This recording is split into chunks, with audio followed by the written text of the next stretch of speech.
Hi guys, welcome back our channel. இன்றைக்கி வந்து குகனுக்கு birthday. குகனுக்கு பிடிச்ச மாதிரி நாங்கள் சர்ப்ரைஸாக ஒரு கேக் வாங்கியிருந்தேன். அது குகனுக்கே தெரியல நான் என்ன டிசைனில் வாங்கியிருப்பேன்னு சொல்லிட்டு. எவ்ரி பர்த்டேக்கு நான் டிஃப்ரெண்ட்டாக தான் வாங்குவேன். இந்த வாட்டியும் டிஃப்ரெண்ட்டாக தான் வாங்கியிருக்கேன். பார்த்திங்களா, ரொம்பவே சர்ப்ரைஸ் ஆகிட்டாங்க ரெண்டு பேருமே. என்னென்னு பார்த்தீங்கன்னா, குகனுக்கு பிடிச்ச ஹல்க் ஃபோட்டோ. பார்த்திங்களா, இது வந்து ஃபோட்டோ கேக். நல்லா இருக்குது இல்லையா? குகனை யாழினி ரொம்பவே ஷாக் ஆகிட்டாங்க. சூப்பராக இருக்குது ஃபோட்டோ, ஹல்க்கு நம்ம அப்படியே எடுத்து ஹல்க்கு வச்சுக்கலாம் அப்படின்னு சொல்லிட்டு இருந்தாங்க குகனு. பற்றிலாம் நல்லா சூப்பராக இருந்துச்சு கேக் டேஸ்ட்டு.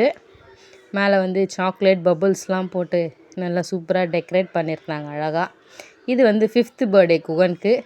நாங்கள் எவ்ரி பர்த்டேக்கும் டிஃப்ரெண்ட்டாக வாங்குவோம். இந்த வாட்டி டிஃப்ரெண்ட்டாக வாங்கியிருக்கேன். பார்த்திங்களா, நல்லா ஜாலியாக ஃப்ரெண்ட்ஸ் கூட என்ஜாய் பண்ணிகிட்ருக்காரு குகனு. லாஸ்ட் டைம் பார்த்திங்கன்னா ஸ்பைடர்மேன், அதுக்கு முன்ன தடவை பார்த்திங்கன்னா கன் போட்ட மாதிரிலாம் நான் வாங்கியிருந்தேன். ரியல் கன்று வச்சு கேக்கு சூப்பராக இருந்துட்டு செலப்ரேட் பண்ணுற ரெண்டு பேருமே. Cake cutting start. பார்த்திங்களா, எடுத்து எனக்கு கொடுப்பான் ஃபஸ்ட்டுன்னு பார்த்தா அவங்க அப்பா கொடுக்குறாங்க அவன். இது வந்து ஈட்டபிள் ஷீட்டு. நான் கூட என்னடா பேப்பர் மாதிரி இருக்கேன்னு பார்த்தேன். இல்லை, இது வந்து ஈட்டபிள் தான். சாப்பிட்லாம் நல்லா டேஸ்ட்டாக சூப்பராக தான் இருந்துச்சு. ஆனால் பார்க்கறதுக்கு பேப்பர் மாதிரியே இருக்குங்க.